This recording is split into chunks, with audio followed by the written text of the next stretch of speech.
各位学员大家好，时间悠悠，已经到了第6周的课程。在今天第1个单元当中，要跟大家讨论的是影响人生的白色粉末。而这个白色粉末呢，就如简报上面所提供的这样的一个小小的 hint， 我们所要讨论的白色粉末就是海洛因。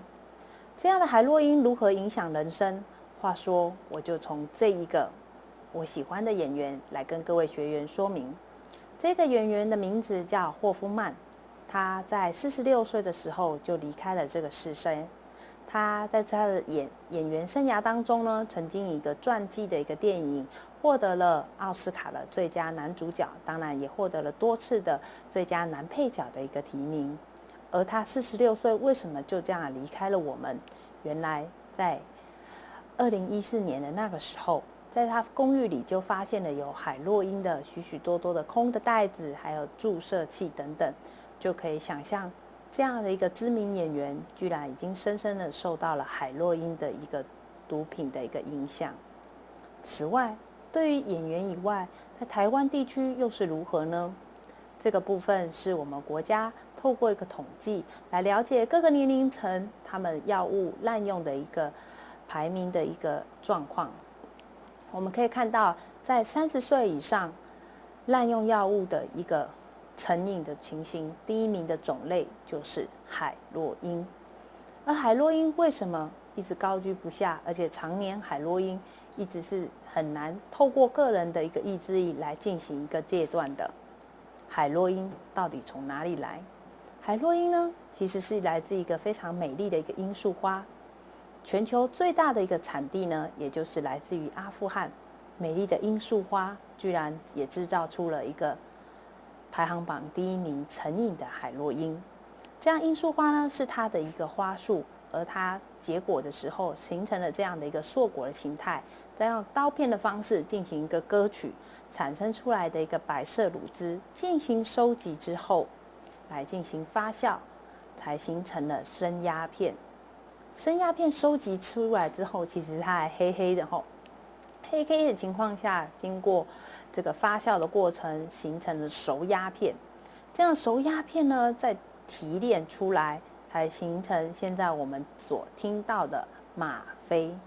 那这个吗啡又如何变成海洛因的呢？其实在接下来的步骤就需要进行一个合成，也就是醋酸化的方式，也有人进行乙烯化的方式。这化学合成的方式呢，接上了醋酸化，将原本的吗啡碳链3跟6的位置呢，进行醋酸化的动作，于是就形成了海洛因。那也有人称之为2乙烯吗啡。在2个位置上接上乙烯的官能基，所以又叫做2乙烯吗啡。这个醋酸化的技术啊，说起来也蛮传奇的，也是一个非常神奇的故事。这个醋酸化的技术是来自于一个贝尔药厂。这个贝尔药厂啊，在1800年代的时候很开心，开发出来了这样新的合成的一个技术。它一开始的应用啊，大家也一定都知道。来自于柳树的提炼出来的水杨酸，这个水杨酸本身呢，透过我们这个技术的醋酸化方式之后出来的，也就是我们现在耳熟能详的阿司匹林。所以这家公司也非常想解决那时候大家非常头疼的问题，也就是吗啡。吗啡虽然这个麻醉的效果非常好，另外呢，也产生很严重的一个成瘾性，所以贝尔公司在当时其实是想要透过醋酸化的技术来解决吗啡这样的一个成瘾性，所以透过醋酸化之后出来的，就如刚刚我们看到的结构式，形成了一个2乙烯吗啡，又叫做海洛因。那我们可以欣赏一下海洛因的一个英文哈，它前面是 HERO Hero， 跟英文的英雄的一个英文前面是一样的，所以想当然了，大家可以知道贝尔公司当时在合成出这样的一个海洛因成品的时候，是抱着多大的希望可以解决那个时间点出现的一个问题。但是这2个样，一个是阿司匹林，一个是海洛因，在现今的评价是一则以喜，一则以忧，一个造福了大家，一个却害惨了全球许许多多的人口。在这个影响人生的白色粉末海洛因里面，最让老师感触比较深的是这一本书，也跟各位学员做介绍。或许我们很少接触过毒品的一个使用者，我们看到的是书本，那我们能不能将心比心的来替他们想一想？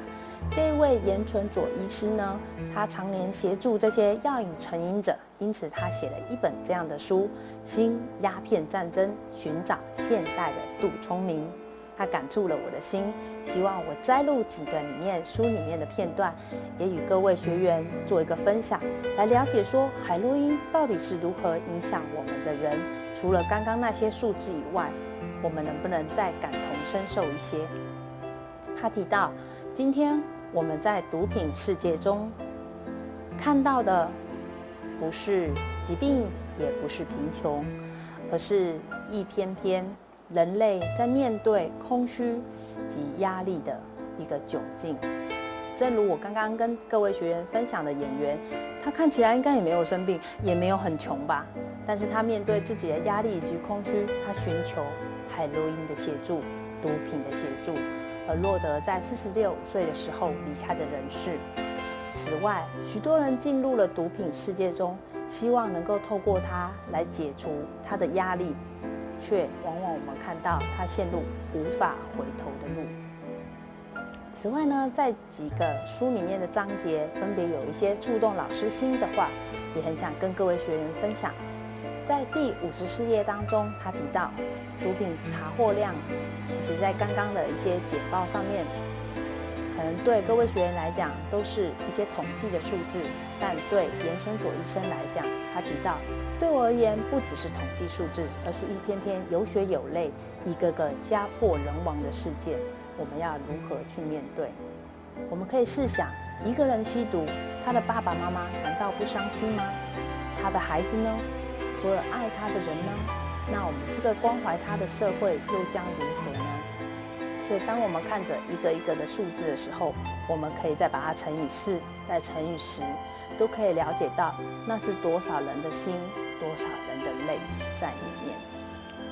此外，在第60页里面有一个吸毒犯，他匿名叫小周，他提到小周说：“我只是不小心吃错药，得到了病，是谁没有吃错药生过病呢？”这一句话也深深地打动了老师的心。我们有时候生病会去吃药，而他是吃错了药，生到了这样的一个成瘾病。我们除了在毒品危害防治里面加以规范说，哦，这是毒品，不能做吸食，所以你必须接受处罚、罚款，甚至于坐牢的一个行为外，我们还可以给予他什么样的协助呢？接下来他又提到，许许多多希望可以得到爱的孩子们，总是用这样最不能让人家得到爱的方式要求被爱。其实我们刚刚看到30岁以下的一些小朋友们，他们也选择了吸食毒品的方式。那我们更看到的是有不同的种类被加以滥用，我们就可以知道，从成人对小孩寻求爱的方式、解压的方式，居然最后都走向了毒品成瘾的这条路，影响了这个人，影响了这个世间。所以呢，希望透过这几本书、几个演员的故事以及一些数据，大家更能了解这个白色粉末海洛因如何影响到我们这个人世间，以及影响了你和我。那我们一起来想想办法，用检验或者是其他团队的方式来寻求一些协助。